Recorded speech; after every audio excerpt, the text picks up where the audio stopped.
আসসালামু আলাইকুম রহমতুল্লাহি ওয়াবারাকাতু। সুধী দর্শক শ্রোতা, আপনাদের সকলকে এই ভালো কিছু চ্যানেলে সদর আমন্ত্রণ। আশা করি আপনারা সবাই আল্লাহর রহমতে ভালো আছেন। আমরা এই কিতাবটি অনেকেই জানি এবং অনেকেই জানি না।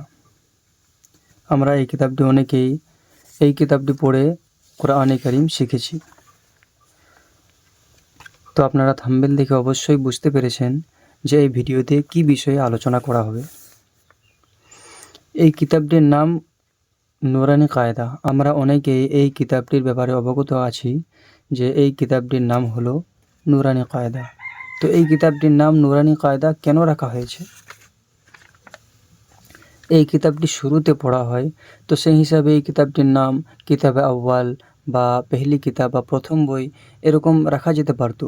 কিন্তু লেখক এই বইটির নাম নুরানি কায়দা কেন রেখেছেন সে বিষয়ে আমরা প্রথমে জানব। প্রথমে এর শব্দগত অর্থ জানব, তারপরে জানব আমরা এর আবিধানিক অর্থ। এই যে দেখতে পাচ্ছেন কিতাবটির নাম নুরানি কায়দা।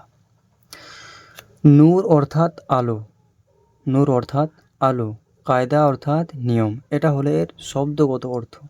এর আবিধানিক অর্থ হচ্ছে যেই পুস্তকটির মধ্যে কোরআনে কারীমকে সহি শুদ্ধভাবে শেখার জন্য নিয়ম নীতি বর্ণনা করা হয়েছে বা নিয়ম নীতি লিপিবদ্ধ করা হয়েছে, সেই কিতাবটিকে বলা হয় নুরানি কায়দা বা সেই কিতাবটির নাম নুরানি কায়দা। তো আমরা সবাই অবগত হলাম যে নুরানি কায়দা এই কিতাবটির নাম কেন রাখা হয়েছে। এরপরে সুধী দর্শক শ্রোতা, আপনাদের কাছে আমার একটি অনুরোধ, যদি আপনারা এই চ্যানেলে নতুন হয়ে থাকেন তাহলে চ্যানেলটিকে সাবস্ক্রাইব করবেন এবং বেল আইকনটি চেপে দিবেন যাতে করে এই চ্যানেলে ভিডিও আপনার সম্মুখে সবার প্রথমে এসে পৌঁছায়। আর এই চ্যানেলের মধ্যে এই নুরানি কায়দার পুরো কোর্স তুলে দেওয়া হবে প্রথম থেকে নিয়ে শেষ পর্যন্ত।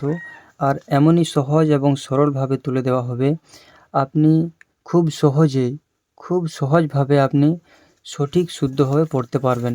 কোথায় টান হবে, কোথায় টান হবে না, কোথায় টান কেন হবে, কোথায় টান কেন হবে না, এগুলি আপনি খুব সহজেই জানতে এবং বুঝতে পারবেন।